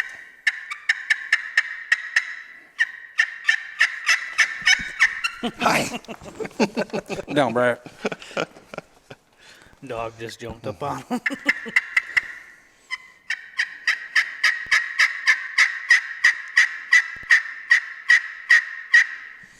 And there's that if you want to talk tone, there's something about that weird South American rosewood that the tone that it gets out of almost any call is freaky. And the guy that built them can't get the wood anymore. So, Oh, really? yeah. So those are nice to have, huh? Yeah, I like that one. And Which one is he going to forget here? Yeah. Here, slobber on this. Yeah. So if you're gonna, I would buy one call, in one pot. If it were me, I would probably buy slate. It's gonna be an actual wood pot, probably a glass soundboard, and then get yourself a scratch brite pad that you can just clean the slate one direction with, and just a little square of like 120 sandpaper. I should have brought one, and you just dust the tip of that striker when it starts to get shiny or gummed up. If you have those with you when you're hunting, all the better. There are times when you do need to touch those striker tips up. Yep. In terms of mouth calls, let me find a different one here. Yeah, I like that one. We'll go to the split V. And if this, pretend that my hand is at my tongue. I'm not going to use my tip. It's going to be more middle of my tongue that I'm going to, and it's almost like you create back pressure to get a lot of that turkey wine in it. But then the side to side, a little more pressure on one side or the other. Like if I move the pressure over here and this can flap really well, you get a lot more rasp. Come back the other way and pinch it off, and you can clean it right up and keep it real high pitched. So now when you're doing that, are you using the tip of your tongue? More Like middle of it. Midway? Here, or, Okay. yep. And there are guys that talk about you mouth a certain word to get a particular sound. I've done it. I'm probably the wrong guy to tell you how to do it, because to me it's just feel. It was, hours in the truck listening to a turkey and then just trying to get that sound out of that call. It was videotaping other contest callers, and not so much to mimic them, but to, listen to those sounds, go back, listen to the turkey, listen to your own sound at that point, and, try to get as close as you could. Yeah. But if I pinch it off, and get quite high pitched, and we'll keep it loose. And you move it side to side. And with that yelp, you'll start with the high pitched, and then It's almost like I don't. If you're choking those reeds off with your tongue to get that high pitched, you start to drop it a little bit and change the air pressure to get that get that 2-note. Yeah.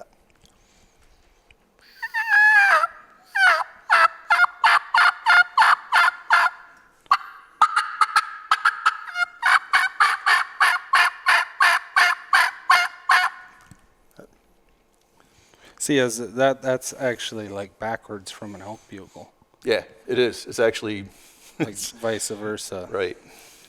You're starting low, and then you come up and really pinching it high, high, yep. and then you let it back off. Yep.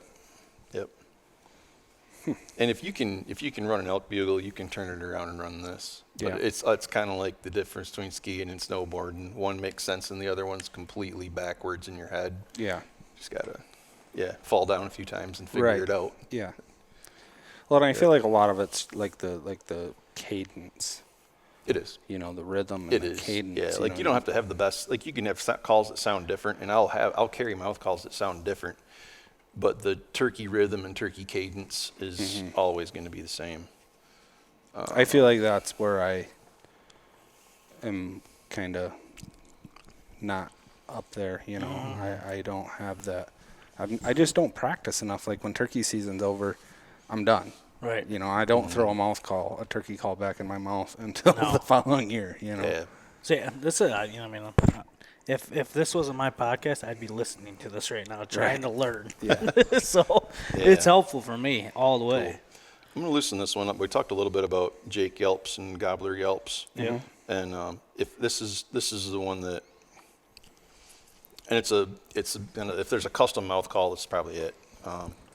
It's a guy that is a really good contest caller, and it's always like 3,000ths, whatever, over prof, which is like condom material, minus the lube, hopefully. 'Cause I think that would taste kind of nasty. But that, if you can get a guy that can stretch a call and not screw the prof up and get it too tight, it's so realistic. And the old school guys will tell you, well, if you got to have prof to call turkeys, you're not a real turkey caller. Well, guess what?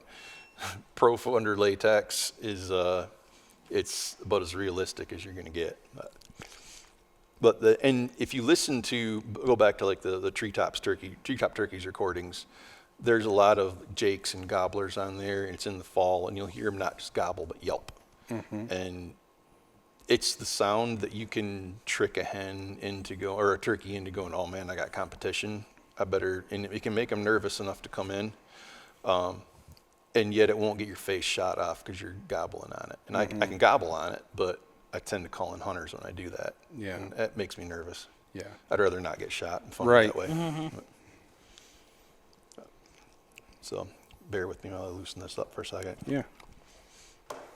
Might sound like crap at first, but we'll get there. No comment. It's okay. But the gobbler yelps will be deeper, throatier, and it'll be they slow down more than the hen yelps. So like yelp, yelp, yelp, yelp. Or even a little slower than that at times, but.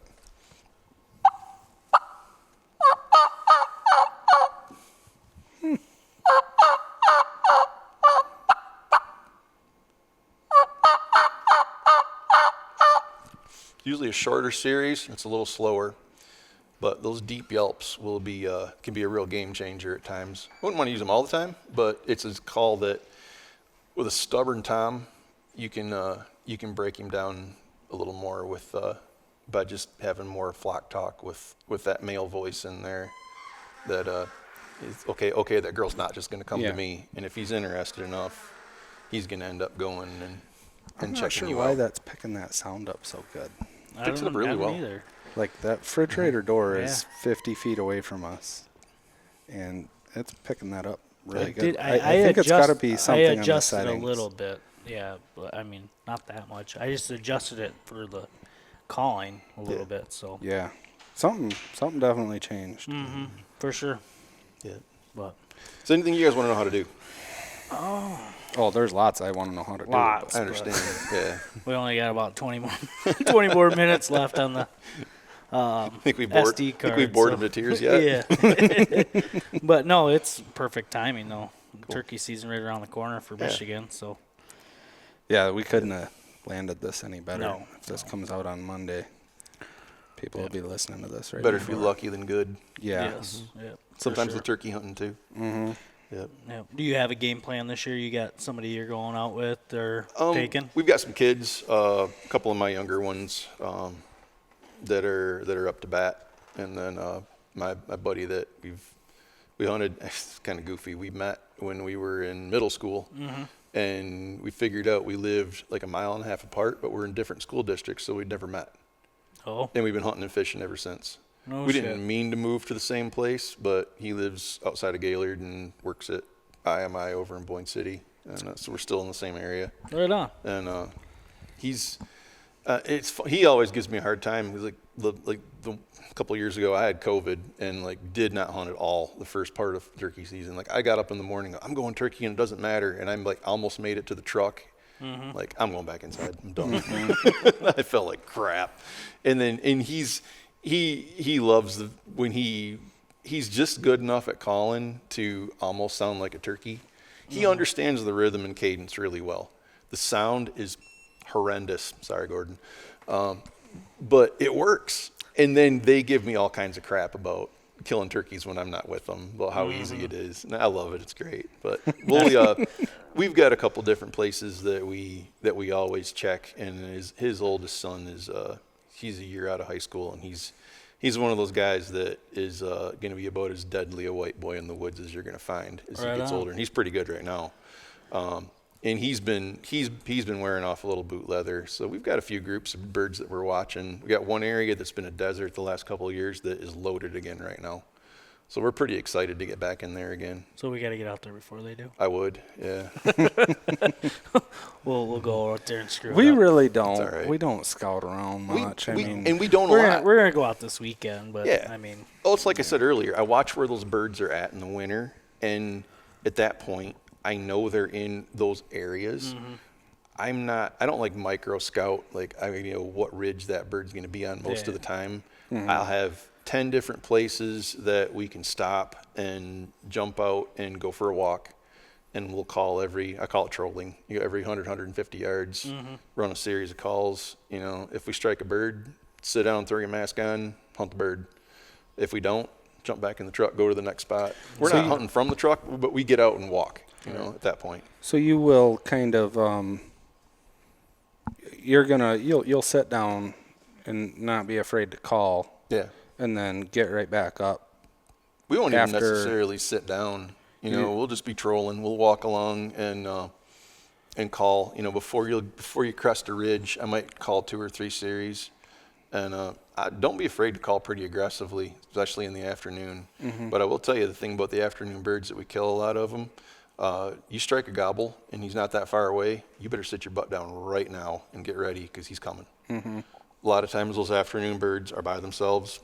And They haven't seen a hen in hours. And they won't waste any time getting to you, so you don't waste any time getting ready. Yeah. Right on. Don't look around. The problem is we always have that one kid who's like, I don't know what tree I should sit by, and you just got to tackle him at that point. Don't Get matter. down. Just sit down. That's right. Be still. Yeah. We'll get run over here in a minute. Yeah, because it can go from a boring but pleasant walk in the woods to, Right. So you're not afraid of calling without a response and then moving and then birds coming silent and bumping them? We have before, and we do. I know we do that from time to time. I can't tell you how many times that you're playing the chess match. Should we move? Should we stay? Oh, they're kind of flanking us and going that way. Let's try to loop around in front of them. By the time you get there and sit down to call, they're back where you were at. And you're like, oh, crap. Yeah. We're getting better at doing that. It's taking years to get more patient. Yeah. That's my biggest thing with turkey hunting. I'm so impatient when it comes to turkey hunting. The It's more like 5 patience- minutes. Come on, let's go. We I can like sit in to- a tree stand all day, but we can't do that. Exactly. Well, and that's the thing. You go aggressively find that turkey and get him to gobble, and if it takes some time to hunt them at that point, so be it. You're in the game, and we've forced ourselves to slow down. Where it used to be, we would if we didn't get that turkey and he went off the other way, we didn't give him any time to come back. Yeah. Where a lot of times if you shut up and after a while you get him all worked up and he hasn't really come in, but then you shut your mouth and half an hour later, he's back in your lap. Yeah. Or he gets close enough and he starts gobbling again. That was how I actually missed a bird. Yeah. Yeah. He came in quiet. He's a big old Tom too, and it was funny because we had a couple kids and they were pointed the other way, and this dude slipped in the back, and he's about 8 yards from me, and I popped the safety off 'cause I'm like, oh, no kid's gonna shoot him. I might as well shoot him. And he takes one more step and he like dropped down off a log that I didn't know he was on. I shot right over top of him. And he would have racked the gun, and I didn't rack a new shell in. I only racked it about halfway. It popped the empty out and I slammed it shut. Just clicked on an empty chamber. Now he's starting to pick up speed. That point in time, I was just shooting to make noise. Kids get up, it's all over. They're looking at me like, "Are you okay, Dad?" I just started laughing. Yeah, that sounds like me. That was funny. Yeah, we pretty much just, I think everybody knows where the turkeys are around here. Like, there's 10 or 12 spots, like you said, that the turkeys are fed every winter, and but everybody knows about those birds. Right. Like anybody that's even remotely somewhat serious about turkey hunting, You know where they're at. knows Yeah. where the turkeys are fed. Right. Yep. But as you said, like when it warms up like this, they kind of just They're start to spread spreading out, and that yeah. helps a lot. That'll take Yeah. some of the pressure off some of them. Last year, and it was pretty disappointing. There's a group that we'd watched for a while, and felt like we had a pretty good battle plan. And the little unimproved road out in the Pigeon that we were on, I drove down it 45 minutes before daylight, and there's 5 cars on the road within a mile. I'm like, nope, we're not doing this. Yeah. So we looped back around and came in a different direction, and didn't do any good. And we actually came back. I thought, I know where those birds went. I know they're henned up. Let's try something. So we did and it was kind of in an oddball spot, but it was an area where I knew they would end up, but people wouldn't be comfortable hunting there. And half hour later, we had the whole flock right in our laps. And it was fun because I was thinking, man, we're gonna take at least one and probably 2 of these big boys out of here, and all these people that thought they were gonna get them this morning are gonna be nothing but jealous. And then my buddy missed, and then his daughter my missed, God. and I looked like that sad bird dog that, kind of sulked back to the truck. Oh, I've never really turkey hunted in the Pigeon. I've hunted west. Most of my time turkey hunting's all spun out. Well, to we the went out west. there a couple of times last year and called, but it's never fun got to any goof around, response. but there's too many people, and there's not a lot of birds. That's what we noticed. We went out Yeah. there one evening last year, and just too many people. Yeah. Yeah. Yeah, we usually go west, south, or even north at times. Yeah. West and then way west is typically better. Yeah. Yep. I don't know if you've made it all the way over. I don't even say it out loud. Never mind. Forget it. Way over. Tell you later. Quiet. Way over. Yeah. Yeah. Way over in trout country. That's all I'll say. Yeah. I spent some time over there this year. I've never really spent much time over there at all until this past year, and started doing some bear hunting over that way, and some really cool country that I didn't realize I was missing out on all these years. Yep. Yep. There's some decent deer hunting over there too. Yeah. Some of the areas that we turkey hunt, it's my deer hunting affliction gets the best of me, and I'm like spring scouting while I'm turkey hunting then Yeah. too. So Yeah, which is cool. yeah. When you're turkey hunting, that's one thing I guess that kind of keeps me into turkey hunting is the fact that you're just in the woods at that There's always right something time of else to year. do. You might you might run into a batch of mushrooms and pick them. Right. You might get to bring home 30 or 40 ticks. It's always Right. fun. Yeah, that's always cool. Yep. But yeah, there's some cool country up north too. But yeah, if you get anything in your group or anything, make sure to share it with us We will. for sure. We will. Yep. We Not all the time, but we usually decorate a tailgate or two sometimes, or I should just one or two. once in a while. They murder them. Don't let them fool you. They murder them. And when he runs out of people to shoot turkeys for, call turkeys for, he's like fretting, trying to find more people. Hey, you want to shoot a turkey? Want to go turkey hunting? The big woods got a wanted sign out there for him. Watch out for this guy. Yeah. What color's that vehicle again? But, well, on that note, I think we're gonna wrap it up here, but we appreciate you coming in. That's for sure. A It's lot of knowledge, and we're fun totally to- going to have you again. fun to talk about it. Yeah. And it's funny. It's probably, of my 3 like main outdoor passions, this is probably number 3. Yeah. That I would rather steelhead before I turkey hunt, and I think about deer hunting 365 days a year. Right on. Yeah. Once I discovered like any kind of habitat management stuff, my wife's been in like a Great Depression ever since, because now deer season isn't 3 months, it's 12 months. Yeah. Yep. Yeah. Yep. So what do you think this weather's doing for the steelhead right now? You get south of the Muskegon, and water's already 50 degrees. Yeah. And they're fishing dropbacks. Up here, it's just getting rolling. And I'm funny. I don't like fish on the gravel.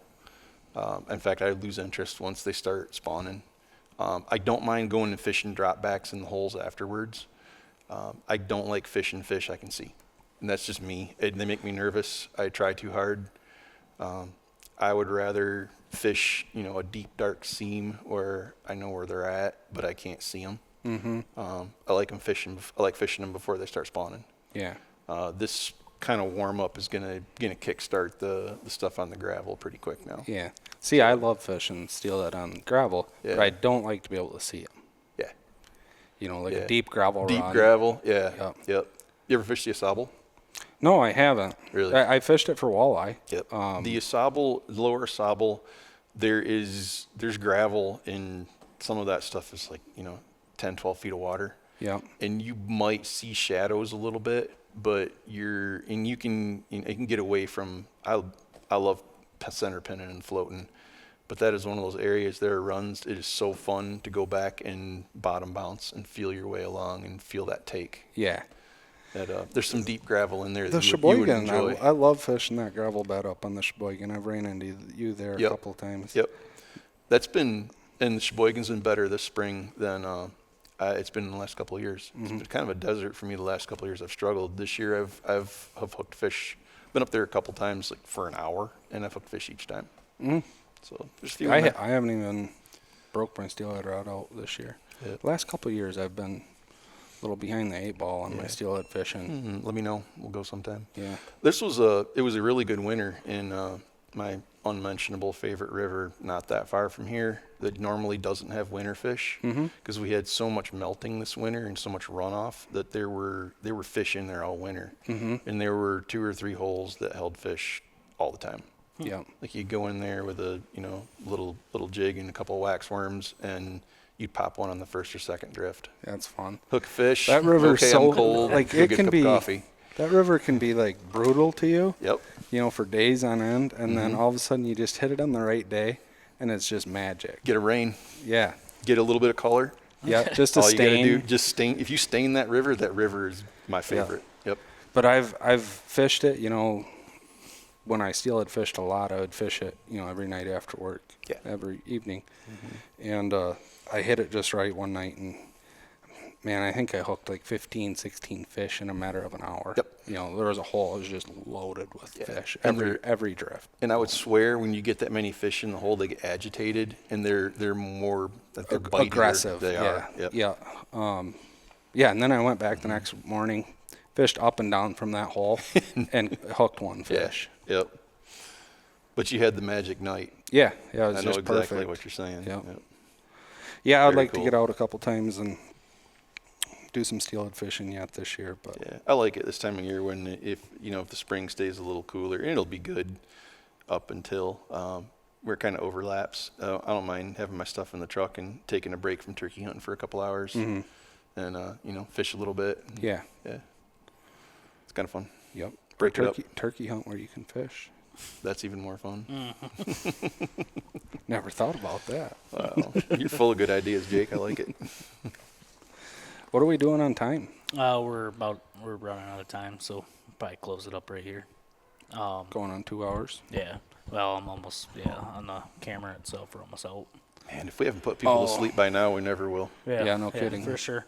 So this, as you're listening to this, tomorrow, Tuesday, is going to be our finale of the Deer Camp series. Make sure to go, like, support, comment, all the good things. Make sure to subscribe. If you're new to the page here, we do a podcast. It comes out every Tuesday. We are lucky enough to have a friend of Jake's, friend of the group now. And this coming up Friday, if you're listening to this Friday, we're going to do live Q&A again here at Brad's. Elvin will be with us. Be me, Elvin, and Jake again. And like I said, just give us a lot of support. Make sure you hit that subscribe button, like button on Facebook. Second you hit that subscribe button, you get all the notifications of our new ones coming out. We got a scouting series coming out here soon. Hopefully we get out in the big woods, put some feet on the ground, and Hopefully some turkey footage coming some out. turkey footage. Yep. Like I said, I appreciate you coming back out. Oh, and thanks for talking to us. We're totally gonna have you again. That was fun. I enjoy it. Yeah, I so. learned a lot Same just here. in this couple hours. Yeah. Sitting down with a real true turkey hunter. Turkey hunting. Right. Oh my gosh. Yeah.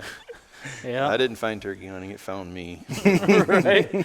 Yep. Grew on me like a fungus. Yeah. So. But yeah, we appreciate it, and like I said, we'll totally have you on again for sure. Cool. Yeah, I think everybody's gonna like that one, especially the younger group and stuff, and learning a lot. And Yeah. I enjoyed it. Be happy Yeah. to come back. for sure. Yeah, it's fun. One That- thing I want to hit on before we shut down, we haven't said much about it lately, but the MECA, Michigan Elk Country Association, that dinner's coming up. The banquet will be on the May 12th. We have a Facebook page and a website, Michigan Elk Country Association. You can get tickets online, or if you know myself, I have tickets you can buy for me in person, and any of the other board members you can get tickets from. So we'd like to see all you guys there.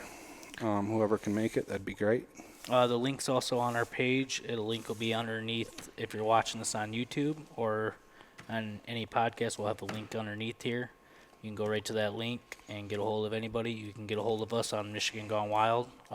Leave us a message, and we can also get a hold of you that way. Jake will get a hold of you.